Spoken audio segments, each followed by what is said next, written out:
मैंने एक डॉग का एक्सीडेंट होते हुए देखा रात को। तो मैंने एक मिशन शुरू करा, मिशन चमकते से तारे। कुत्ता है, गाय, भैंस, बंदर, बिल्ली, कोई भी जानवर सड़क पे रोज इतनी वॉर लड़ता है, सिर्फ और सिर्फ उस दिन के लिए जिंदा रहने के लिए। ये लोग जैसे भी हनुमान जयंती पे एक अंकल आए थे, वो मुझे कहते बेटा हैप्पी हनुमान जयंती। फनी चीज ये है कि वही अंकल 3 दिन पहले व्हाट्सएप ग्रुप पे लिख रहे थे कि ये सोसाइटी में बंदर हो रहे हैं। नमस्कार दोस्तों, आप देख रहे हैं बाइट विद कशिश। देश में मुद्दे हजारों हैं, लेकिन एक मुद्दा अभी भी कहीं ना कहीं दबाने की कोशिश की जा रही है और वो है बेजुबानों की आवाज। क्या वो बेजुबान है तो क्या सच में उनकी कोई आवाज नहीं है? वो अपनी बात नहीं रख सकते, अपनी मांग नहीं रख सकते, वो दर्द नहीं बता सकते?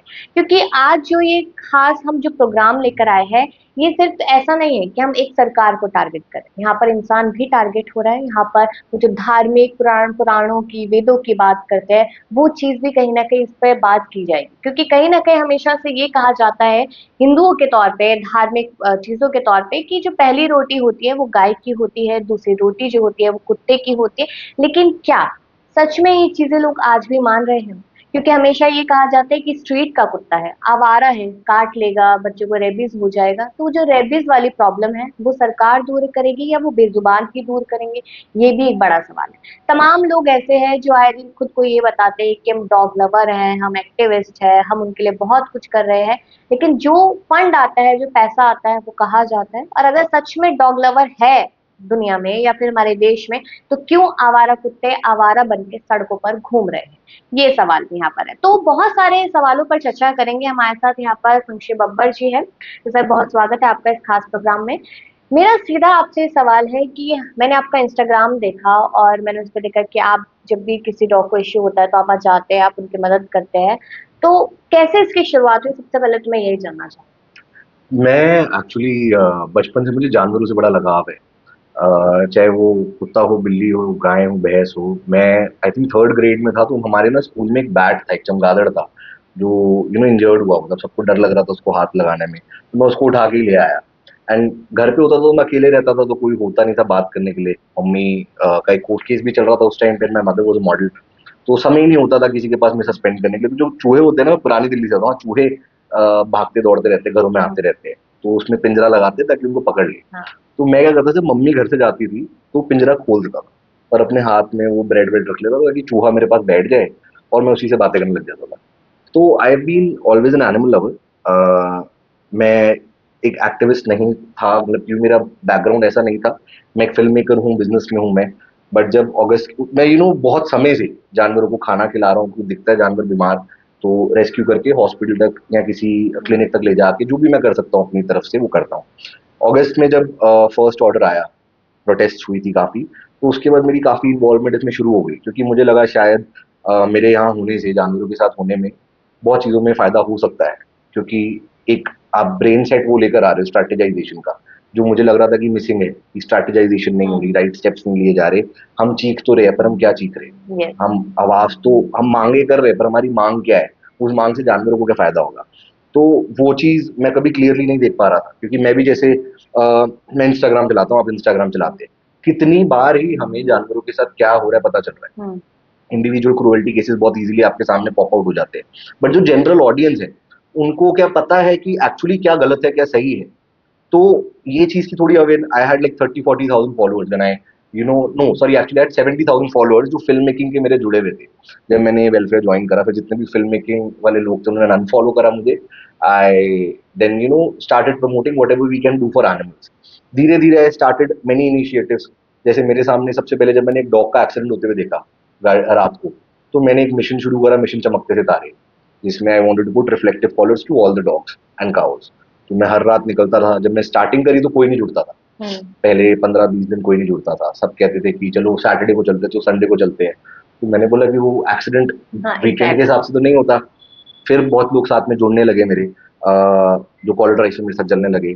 और आज हमने 10,000 से ऊपर, 11,000 को रफली, कुत्तों को, गाय को, भैंस को, नंदी को रिफ्लेक्टिव कॉलर्स पहनाए, जिनके काफी जगहों पे एक्सीडेंट्स कम हुए इस वजह से। फिर उसके बाद मैंने देखा कि फीडर हरासमेंट बहुत बढ़ गई है, तो मैंने एक प्लेटफॉर्म लॉन्च करा, फैक, जिसका मतलब है फाइल कंप्लेंट।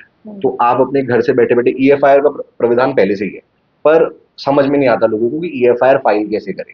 या फिर एक कॉमन वेबसाइट जहाँ पे सारे स्टेट्स का हो। तो मैंने फैक्ट लॉन्च करा।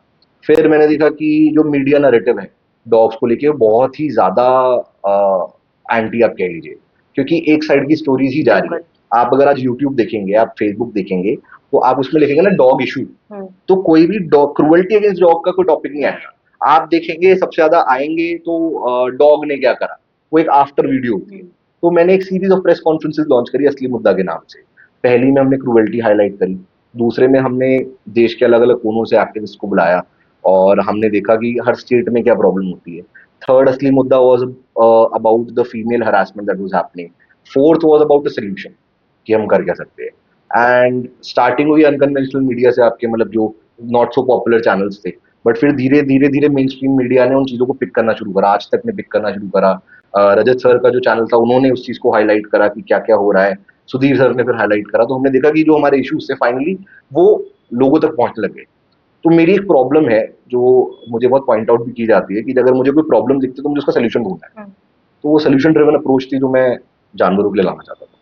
अगर अभी मैं रिसेंटली की बात करूं कि जो एक तो हमारी जो सरकार है, उससे पहले सरकार थी, तो एमसीडी का इसमें बहुत बड़ा एक कहीं ना कहीं रोल रहता है। जब डॉग्स की बात होती है, काउस की बात होती है, किसी की भी, हमेशा बजट पास होता है, लेकिन वो बजट कहा जाता है ये सवाल शायद ही कोई करता है, वरना नहीं करते लोग, उन्हें नहीं फर्क पड़ता।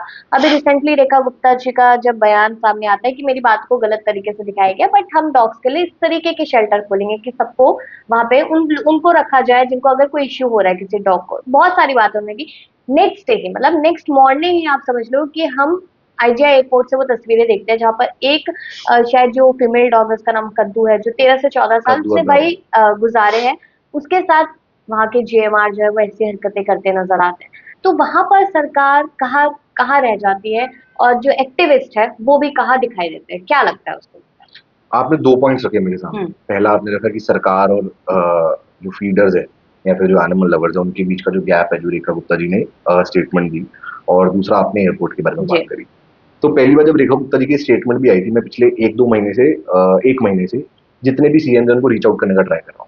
अगर आप कभी मेरे प्रोफाइल पे जाएंगे तो मैंने एक एमबीएफ नाम का प्रपोजल है, माई बेस्ट फ्रेंड या मैंस बेस्ट फ्रेंड आप ले सकते हैं उसको, जिसमें हमने पॉइंट्स ले डाउन करे एनिमल वेलफेयर के लिए क्या बढ़िया है, जो सुप्रीम कोर्ट को भी अपनाना चाहिए, जो सरकारों को भी अपनाना चाहिए, हर स्टेट गवर्नमेंट को और सेंट्रल गवर्नमेंट को भी अपनाना चाहिए। इसके लिए मैं सारे के सारे स्टेट्स के सीएम्स को रीच आउट कर रहा हूँ। तो जब रेखा गुप्ता जी ने वीडियो डाली थी तब मैंने उनको कमेंट भी किया था कि मैं आपको एक महीने से रीच आउट कर रहा हूँ, प्लीज मुझे आप एक मीटिंग का टाइम दीजिए। मैंने वीडियो बना के अलग से डाली भी थी कि आप मुझे टाइम दीजिए कि हम एमबीएफ को एग्जीक्यूट कर पाए। क्योंकि देखिए जो कोर प्रॉब्लम है ना, वो कोर प्रॉब्लम लॉ में नहीं आती, मतलब लॉ तो वीक है, बट लॉ से ज्यादा इम्प्लीमेंटेशन स्टेज पे आती है। जैसे हम बात करते हैं कि चलो स्टरलाइजेशन के लिए पैसा रिलीज हुआ, अब सवाल ये है कि आप कैसे ट्रैक करोगे कि डॉग स्टरलाइज हो गए हैं अगर आपके पास डेटा बैंक नहीं है। आज के समय में 21वीं सदी में सबसे इंपॉर्टेंट चीज होती है डेटा। आपके पास डेटा ही नहीं है। स्टरलाइजेशन स्कैम्स इन्हीं की वजह से होते हैं। स्टरलाइजेशन स्कैम कौन कर रहा है? क्या सरकार कर रही है? स्टरलाइजेशन स्कैम कर रहे हैं मिडिल मैन, जिनको ये टेंडर मिलते हैं। टेंडर वॉर्स होती है, ये इंटरनल चीज है कि टेंडर वॉर्स होती है। जब जैसे मैं जब वेलफेयर को दूर से देखता था ना, कि as someone who is just an animal lover, अपने लेवल पे जो मैं कर सकता हूँ मैं कर रहा था। मैं दूर से देख रहा था तो मैं वीडियो देखता था, मैं कहता कितने अच्छे लोग हैं यार, जानवरों के लिए इतना भला कर रहे हैं, सब कुछ कर रहे हैं। जब आप इसमें घुसते हो तो आपको चीज समझनी पड़ेगी कि जो स्टरलाइजेशन स्कैम है वो कर कौन रहा है। क्या सरकार पूरी तरीके से इस चीज में गलत है, या इन्वॉल्वमेंट जो इंसान जो सरकार से अलग होकर टेंडर ले रहे हैं उनकी भी गलती है कोई? क्योंकि जो एमबीएफ प्रपोजल है जो हम पिच कर रहे हैं आगे, उसका सबसे बड़ा जो पॉइंट है that is have a data. बड़ी प्रॉब्लम है वो है डेटा नहीं। एमबीएफ प्रपोज करता है एक मोबाइल ऐप, एक मोबाइल ऐप जिससे गवर्नमेंट और फीडर्स कोलैबोरेट कर सकते हैं। कोलैबोरेट कैसे कर सकते हैं? अब मान लीजिए आप पहाड़गंज में खाना खिलाते हैं डॉग्स को, पहाड़गंज के डॉग्स को आप सेवा करते हैं उनकी, या काउस की सेवा करते हैं, तो आपको क्या करना है? आपको उस मोबाइल ऐप को खोल के उनकी फोटो खींचनी है और वो अपलोड कर देनी इस ऐप पे। तो आप खुद ही सरकार की हेल्प, मतलब सरकार को किसी और को हायर ही नहीं करना पड़ रहा, आप डेटा बना सकते हैं डॉग्स का। दूसरी चीज क्या होती है, अब कोई भी डॉग अगर पिक होता है स्टरलाइजेशन पे, तो आप क्रॉस चेक कर सकते हैं कि क्या मेरा डॉग स्टरलाइज होकर वापस आया है। जब आप समझ रहे हैं, स्कैम तब होते हैं जब कोई क्रेडिबिलिटी अथॉरिटी नहीं है क्रॉस चेक करने के लिए। आज के समय में जो सरकार की सबसे बड़ी गलती है वो है कि कोई क्रॉस चेक नहीं कर रहा, कोई मॉनिटर नहीं कर रहा, कोई ऑब्जर्वेटरी बॉडी नहीं है। वहां पे सरकार के एंड से एक बहुत बड़ी प्रॉब्लम हो रही है जिसकी वजह से स्कैम हो ही जा रहे हैं। दूसरा, मुझे ऐसा लगता है कि सरकार इवॉल्व नहीं कर पा रही अपने आप को एनिमल वेलफेयर के स्कीम्स के लिए या इनिशिएटिव्स के लिए। जहां पे उसको अब खुद इन्वॉल्व होना पड़ेगा, एक मॉनिटरी बॉडी सेटअप करनी पड़ेगी। That is number one. दूसरी बात करते हैं हम एयरपोर्ट की। तो देखिए बहुत समय से हो रहा है, आज से नहीं हो रहा, कि डॉग्स, जिन जो लोग डॉग्स को पसंद नहीं करते ना, बहुत सारे लोग ऐसे होते हैं जिनको ना डॉग्स को देख के ही बड़ी दिक्कत होती है। हाँ। तो वो लोग क्या करते हैं, वो लोग झूठे नाम लगाते हैं। अरे ये तो बाइटिंग डॉग है, ये अग्रेसिव डॉग है। कोई नहीं बताता कि हाँ वो डॉग को कोई लात मार देता है, कोई उसके ऊपर कोई चीज फेंकता है। तो डॉग अगर ग्राउल भी करता है, जैसे मैं अगर आज आपको धक्का दूं, तो आप हो सकता है मुझ पर हाथ नहीं उठाएंगे, पर आप मुझे गाली तो दोगे कि क्या है, पागल है क्या। आप मुझे बोलोगे तो पीछे हो। तो डॉग की जो वार्निंग साइन है, उसमें उसको वो दिखा दिया जाता है कि भाई ये तो हॉस्टाइल डॉग है, ये हमें अटैक कर सकता है, क्रूअल्टी कर सकता है। और उस नाम पे उन डॉग्स को पिकअप करवा दिया जाता है, जो कि पहली बात इलीगल है। आप डॉग्स को रिलोकेट नहीं कर सकते। जो आपका ड्यू प्रोसेस है, आपको म्यूनिसिपालिटी को बुलाना पड़ेगा, म्यूनिसिपालिटी डॉग को चेक करेगी, 10 दिन ऑब्जर्वेशन में रखेगी, फिर वापस अपनी जगह पे छोड़ेगी, अगर वो एग्रेसिव नहीं होता। ये जो ड्यू प्रोसेस है, इसको कोई फॉलो नहीं करता। दूसरी प्रॉब्लम सबसे बड़ी ये होती है कि लोग वीडियोस बनाते हैं कि कोई आके हमारी हेल्प कर देगा, बिल्कुल। कोई हमारी हेल्प कर देगा। और मुझे लगता है कि शायद फंक्शन जो लोगों में ये चीज बिठा दी गई है कि कोई मदद करने आएगा, वो है ही गलत। अगर आप वीडियो बनाने की कैपेबिलिटी रखते हो, तो आप चीखने की कैपेबिलिटी भी रखते हो। आप क्रुएल्टी होते हुए देख लो, सिर्फ एक चीख मारना जरूरी है। आपने एक बार सिर्फ चीख भी दिया ना, जो बंदा क्रुएल्टी कर रहा है वो हट जाएगा। रिलोकेशन होते हुए देख लो, तुरंत पुलिस को कॉल करो, सामने वाले को डराओ। आप 99% क्रुएल्टी और रिलोकेशन रोक सकते हो, अगर आप सिर्फ और सिर्फ इन्वॉल्व और इंडल्ज हो जाओ। लेकिन आपने कहा कि चीख सकते हैं, अभी जो रिसेंटली अगस्त से और अभी तक का मैं टाइम देखूं तो काफी जगह ऐसा है कि सोसाइटी डॉग्स को नहीं रहने देती। बिल्कुल सही बात। आरडब्ल्यूएज एक बहुत बड़ा है कि वो बिल्कुल हमें डॉग्स अलाउ नहीं करेंगे हम। तो अगर वहां पे एक्टिविस्ट वगैरह पहुंचते हैं उन डॉग्स के मतलब उनके पक्ष के लिए, तो वो लोग पीटे जाते हैं। बिल्कुल तो सही। जो एक डर है कि हम अगर वहां जाएंगे तो हमें पीटा जाएगा, हमें चोट लग सकती है, तो वो डर भी तो कहीं ना कहीं उनको रोकता है। बिल्कुल सही बात है आपकी। दैट इज वाई हम कंप्लेंट्स करते हैं। अब बहुत जगह पे जो पुलिस होती है वो हॉस्टाइल हो जाती है। हॉस्टाइल में पुलिस मदद नहीं करती, जो कि ग्राउंड रियलिटी है। बहुत सारे आरडब्ल्यूएज है। आरडब्ल्यूएज में क्या होता है कि बहुत सारे ऐसे लोग हैं जो अपनी जॉब वॉब छोड़ चुके हैं, खत्म हो चुके हैं उनके लिए, मतलब उनकी day to day social life खत्म है। तो आज से ना 50 साल पहले क्या होता था कि औरतों पे ना अपना दबाव दिखाया जाता था, कि लगा जाता था, लगता था कि वीकर सेक्स है, इसको डोमिनेट करा जा सकता है। फिर लॉज आए औरतों के लिए, औरतों में फेमिनिज्म की वेव आई, अवेयर हुई वो अपने राइट्स के बारे में, स्ट्रेंथ के बारे में, कि क्या पावर है उनके पास। और अब वो औरतों को नहीं कर सकते वैसे डोमिनेट। अब उनको लग रहा है अब और कौन है कमजोर, अब जानवर को पकड़ते हैं, अब जानवर को पकड़ते हैं, अब जानवर पे गुस्सा निकालते हैं। वेले चल रहे, जैसे मैं भी सोसाइटी में वॉक करा रहा हूँ या मैं किसी डॉग को फीड कर रहा हूँ, वेले चल रहे होंगे, डॉग को क्यों फीड करा रहे हो, काटता है हमें और गंदगी फैलाता है, जबकि मैं देख रहा हूँ कि वही अंकल वहां पे गुटखा थूक रहे हैं। हाँ। द प्रॉब्लम हियर इज कि हम लोग ना थोड़ा सा डर जाते हैं पुलिस कंप्लेंट करते, कौन इतने चक्कर काटे पुलिस के। और अगर पुलिस ने एक बार हमारी नहीं सुनी तो हम कर देते गिव अप। हमें फॉलो थ्रू जो होता है वो नहीं करते। हमने पुलिस कंप्लेंट कर दी, पुलिस ने नहीं अगर रिस्पॉन्स दिया तो एसएचओ को लिखो, लेटर लिखो, ट्वीट करो। एसएचओ ने सुना, डीसीपी को करो, एसीपी को करो, उसने नहीं करा, कोर्ट में केस करो। This is a time consuming process. हाँ बिल्कुल टाइम लगता है, शायद बहुत पैसा भी जेब से निकलता है, पर एक कहावत है, be the change you want to see. जब तक हम में से ऑलमोस्ट 50% 60% लोग वीडियोस बनाने के बदले ऑन ग्राउंड जाना ना शुरू कर दे, या फिर मुझे नहीं लगता आपको किसी एक्टिविस्ट को बुलाने की जरूरत है। मैं अगर यहाँ पे रहता हूँ नोएडा में, और नोएडा में मेरे सामने कुछ होते हुए दिख रहा है, मैं खुद जाके एक्ट करूँ उस पर। मैं खुद जाके एक्ट करूँ। पहले होता था कि मैं बहुत ज्यादा वीडियोस डालता था रेस्क्यूज की अपनी, कि मैंने ये रेस्क्यू करा, ताकि मैं लोगों पे एक एग्जाम्पल सेट कर सकूं। उसके बाद क्या हो गया कि सब लोग मुझे रीच आउट करने लगे कि आप तमिलनाडु में ये रेस्क्यू करना है, आप ये करिए। और मैं हमेशा उनको गाइड करता था कि आप ऐसे कर सकते हैं, वैसे कर सकते हैं, बट एक जवाब आता था, अरे आप क्यों नहीं कर रहे आके, आप करो ना आके। तो उस दिन के बाद से मैंने वीडियो, मैं रोज एक्टिवली 2-3 रेस्क्यू करता हूँ, पर मैं वीडियो नहीं डालता। मैं रोज कॉल ड्राइव पे जाता हूँ, कभी कभार वीडियो डालता हूँ, कभी कभार नहीं डालता। मैं सिर्फ कोशिश करता हूँ कि मैं लोगों को ये गाइड कर सकूं, आप क्या कर सकते हैं। बिकॉज हम जीतेंगे तभी जब हर इंसान अपने रिस्पॉन्सिबिलिटी को, जो मैंने कहा भी था अपनी प्रेस कॉन्फ्रेंस में असली मुद्दा 2 में, कि हम सब अपनी फंडामेंटल राइट्स के बारे में जानते हैं, पर हम सब अपनी फंडामेंटल ड्यूटीज भूल जाते हैं। और being passionate towards every living being is a fundamental duty that we have to abide by. लेकिन ये भी सवाल यहाँ पर बनता है, मतलब मैं डॉग्स के लिए ही कह रही हूँ ये चीज, कि लोग ये सोचते हैं कि अगर वो बाहर गली में घूम रहा है या रोड पे है या बैठा है तो वो काट लेता है। तो एक उसके लिए मतलब, क्योंकि लोग ये समझना ही नहीं चाहते कि वो डॉग आखिरकार क्यों बार्क कर रहा है और वो क्यों काट रहा है, क्योंकि मे बी हो सकता है कि वो मेंटली उसका जो स्टेट है वो ठीक ना हो, या उसके साथ कुछ ऐसा हो चुका। तो इंसान के साथ अगर ये चीजें होती है तो इंसान की बात हम लोग समझ लेते हैं कि ठीक है, ये घर से परेशान है, जॉब से परेशान। लेकिन अगर कोई डॉग परेशान है या कोई काऊ या वॉट जो भी जानवर है वो परेशान है, तो उस चीज को इंसान क्यों नहीं समझ पाता है कि वो हम पर क्यों भौंक रहा है या वो हमें क्यों काट रहा है। शायद उसके साथ उसका कोई पास्ट एक्सपीरियंस रहा हो, तो वो कैसे समझा जाए। कि बहुत सही पॉइंट बोला आपने। यूजुअली कहते हैं ना, कुछ बैटल्स ऐसे होते हैं जिनको हम देखते नहीं हैं।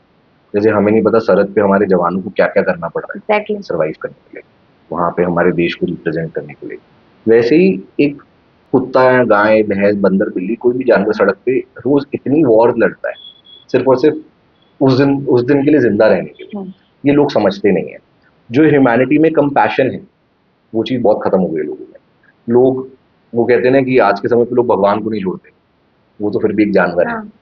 इसका long term solution obviously counselling and educational awareness programmes. जैसे एक समय था जब पोलियो को लेकर भी हम लोग डरते थे, पर सरकार ने कैंपेन रन करे, टीवी पे कमर्शियल्स पे कैंपेन रन करे। एक समय होता था जब देश में कोई प्रॉब्लम होती थी तो उस प्रॉब्लम के ऊपर एडवर्टाइजमेंट्स बनती थी, लोगों को जागरूक किया जाता था। अभी भी एक लॉन्गर टर्म इनिशिएटिव जो गवर्नमेंट को लेना चाहिए, जिसमें मुझे लगता है कि मेरे जैसे कई और लोग भी इन्वॉल्व होना चाहेंगे, वो है मीडिया अवेयरनेस। न्यूज के थ्रू अवेयरनेस, मूवीज के थ्रू अवेयरनेस, एजुकेशनल कैंपेन्स के थ्रू अवेयरनेस, बच्चों को अवेयरनेस स्कूल्स कॉलेजेस में, कि आप समझो जानवर के बारे में। जैसे हम लोगों को कोई छेड़ेगा तो हम इरिटेट होंगे, जानवर भी बिल्कुल। इरिटेट होते हैं। एक जानवर दिन भर धूप में सड़ रहा है, पानी नहीं मिल रहा, खाना नहीं मिल रहा। अगर मैं आपको 3 दिन खाना ना दूं, 3 दिन छोड़ो, मैं आपको अगर 6 घंटे खाना ना दूं और 7वें घंटे आके आपसे बात करूं, मुझे चिल्ला दोगे, हाँ। क्रैंकीनेस होती है। तो आप जानवर तो 3 3 दिन भूखा रहने के बाद भी आपको प्यार करता है। आपको समझना पड़ेगा कि एक बिहेवियर होता है, को एग्जिस्ट करना पड़ेगा। जो पास्ट में इंसान थे, जो हमारे पूर्वज थे, मैं अगर इंडिया की बात करूं, जो हमारे पूर्वज थे, क्या वो एनिमल्स के साथ को एग्जिस्ट नहीं करते थे? बहुत करते अच्छे थे। से को एग्जिस्ट करते बिल्कुल। थे, प्यार रखते थे उनको। हिंदू धर्म में क्यों कहा जाता है कि पहली रोटी गाय की, दूसरी आखिरी रोटी कुत्ते की? वो है ही को एग्जिस्टेंस को बढ़ावा देने के लिए। आप समझिए, हमारा जो धर्म है, जिस देश में हम रहते हैं, वो शुरुआत से आपको सिखा रहा है कि आपको फीडिंग करनी है। एनिमल फीडिंग हमारे कल्चर का पार्ट है, जिसको आजकल के नकली धर्म के रक्षक, जो उनको मैं कहूंगा, वो उसको भूल गए। जैसे भी हनुमान जयंती पे एक अंकल आए थे, वो मुझे कहते बेटा हैप्पी हनुमान जयंती। फनी चीज ये है कि वही अंकल 3 दिन पहले व्हाट्सएप ग्रुप पे लिख रहे थे कि ये सोसाइटी में बंदर हो रहे हैं। तो that was something very funny. ये दोहरा चरित्र कहते हैं दोहरा इसको। चरित्र, हाँ। बिल्कुल। तो I think from government perspective educational campaigns को रन करना पड़ेगा, मीडिया कैंपेन्स को रन करना पड़ेगा, and that is how we can bring a longer term change. और स्कूल्स में एम्पैथी, जैसे मैं जब छोटा था तो हमें शायद रस्किन बॉन्ड की किताबें बहुत पढ़ाई जाती थी, तो हम लोग खुद ही बड़ा एक्साइटेड होते थे कि that's an animal, we should care for an animal. Hindi कितने कहानियां हैं, इतनी खूबसूरत कहानियां। आप युधिष्ठिर की कहानी सुनिए, बिल्कुल, जब वो मैं स्वर्ग के अभी द्वार अगला गए थे। सवाल मेरे इसी चीज को लेकर होने वाला था कि जब मतलब अगर हम जो जो भी पढ़ रहे हैं XYZ, उसमें हम युधिष्ठिर जी के बारे में जब पढ़ते हैं तो उसमें लिखा था कि जब वो स्वर्ग की तरफ जाता है तो काफी लोग रोकते हैं क्योंकि उनके साथ एक कुत्ता भी होता है, तो वो कहते हैं कि नहीं, कुत्ता जाना जरूरी है मेरे साथ। तो जब इतनी बड़ी बात, और हम जब ये इतिहास में पढ़ चुके हैं या अपनी ऐसे वेदों में पढ़ चुके हैं, उसके बाद भी लोग उन चीजों पर बिलीव नहीं करते। असलियत में कोई डंडा उठाएगा तो फेंक के मार देगा, इन पे कांच की बोतल फेंक के मार देगा। तो आप एक तो हिंदुओं की बात कर रहे हैं, ठीक है, आप धर्म की पूजा पाठ की, और फिर आप इन्हीं लोगों को मतलब ऐसे टारगेट करके इन्हें चोट पहुंचा रहे हैं। जो भी इंसान एक जानवर को हार्म करता है, वो एक हिंदू हो ही नहीं सकता, बाय द लिटरल, जो लिटरल स्टेटमेंट होती है उसकी। क्योंकि हमारे धर्म में जानवरों को पूजना और उनके साथ कोएग्जिस्ट करना सिखाया गया है। आप ये युधिष्ठिर की जो कहानी थी, इसका मैं आपको थोड़ी डेप्थ में और बताता हूँ कि युधिष्ठिर जब जा रहे थे, पांचों पांडव और द्रौपदी उनके साथ जा रही थी, उनको कुत्ता रास्ते में मिलता है, जिसके साथ वो स्वर्ग की जी। सीढ़ी, स्वर्ग तक जाते हैं, फिर वहां की सीढ़ियां चढ़ने लगते हैं। तो पहले नकुल सहदेव गिरते हैं, तो उनका टेस्ट होता है वो। तो जब पूछते हैं, अब भीम जो होता है वो युधिष्ठिर से बार बार पूछ रहा होता है कि ये क्यों गिरा। हाँ। तो नकुल सहदेव गिरते हैं, द्रौपदी गिरती है, अर्जुन गिरते हैं, फिर भीम खुद भी गिर जाता है, पर अंत तक पहुंचता है तो युधिष्ठिर और वो कुत्ता। अब जब वो गेट पे पहुंचते हैं तो जो द्वारधीश होते हैं, गेट कीपर होते हैं, वो बोलते हैं कि कुत्ता नहीं जा सकता। तो युधिष्ठिर कहते हैं जब मेरी पत्नी मेरे साथ नहीं रही, मेरे भाई मेरे दोस्त मेरे साथ नहीं रहे, तब इसने मेरा साथ नहीं छोड़ा, तो आज मैं इसका कैसे छोड़ूं? बिल्कुल। और आज हम इस जमाने में हैं जहाँ पे हमें बस अपनी फ्रस्ट्रेशन निकालने के लिए कुछ वीकर चाहिए। और वो वीकर आजकल लोगों के लिए बेजुबान है, जानवर है, वो बोल नहीं सकते। पहले उनके लिए वो औरतें हुआ करती थी कि राइट्स कम थी, लीगली फ्रेमवर्क इतना अच्छे से एस्टैब्लिश नहीं था। अब जानवर तो नहीं अपने लिए प्रोटेस्ट कर सकते, तो अब हम लोग उनके लिए कर रहे हैं जो कर सकते हैं, चाहे प्रोटेस्ट हो, लीगल चेंजेस की बात करें, पिटिशंस की बात करें, पॉलिसी फ्रेमवर्क, एजुकेशनल कैंपेन्स की बात करें। सरकार की तरफ से अभी तक ज्यादा सहायता नहीं हुई, इसलिए इंडिविजुअल लेवल पे बहुत लोग जो करना चाहते हैं, कर सकते हैं, वो कर रहे हैं। जो इंडिविजुअल लेवल पे कर रहे हैं उन पे इल्जाम लगाए जाते हैं कि आपको फंडिंग हो रही है, विदेश से फंडिंग हो रही है, मोटा पैसा आ रहा है, इसलिए आप दो चार कुत्तों को या दो चार गाय को खिला रहे हैं और सारा पैसा आप अपनी जेब में रख। देखिए, मैं टेंडर स्कैम से एग्री करता हूँ कि टेंडर्स में बहुत स्कैम होते हैं, और बहुत जगह पे जानवरों के नाम पे पैसे खाए भी जाते हैं, मैं इस चीज से एग्री करता हूँ। पर ये जो कंसेप्ट है कि बहुत मोटी फंडिंग आती है, जहां तक मैं समझ पाया हूँ वेलफेयर को, कि बहुत ही कम डोनेशंस मिलती है उन लोगों को जिनको एक्चुअली डोनेशंस की जरूरत होती है, और कोई एक बार डोनेट कर देगा। जैसे आपकी और मेरी बात करते हैं, अगर हम लेट से 30,000 पर महीना कमा रहे हैं, हमने एक वीडियो देखी, हमें लगा यार थोड़ा सा पैसा दे देना चाहिए, हमने 5,000 रुपये दे दिया, क्या हमने रेगुलरली दिया? नहीं। वन टाइम फंडिंग या डोनेशन से कोई सर्वाइव नहीं करता। बिल्कुल। तो हाँ, डोनेशन स्कार्सिटी है। जिन लोगों को एक्चुअली मदद चाहिए, जो जानवरों का ध्यान रखते हैं, उन तक कई बार डोनेशन नहीं पहुंच पाती। और ये बहुत गलत है बोलना कि उनको फंडिंग की वजह से जो वो फंडिंग अपनी जेब में खा रहे हैं, कुछ खा रहे हैं। देयर आर स्कैम्स, एंड इसी के लिए मैंने एमबीएफ पॉलिसी में बोला है कि हमें एक मॉनिटरी सिस्टम रखना चाहिए, एक मॉनिटरिंग बॉडी रखनी चाहिए जो क्रॉस चेक करे कि अलोकेशन ऑफ फंड्स कहाँ होते हैं। एक मोबाइल ऐप के थ्रू ट्रांसपेरेंसी चेक करी जाए। हम एक पीपी फ्रीलांस मॉडल पे जाए, जहां पे हम rather than giving a tender, हम उनको हर डॉग की स्टरलाइजेशन के पैसे दे रहे हैं। फिर उनको क्रॉस चेक करके ये चीज इंश्योर भी करनी पड़ेगी कि स्टरलाइजेशन राइटली हो रही है। फीडिंग स्पॉट्स बनाए जाए।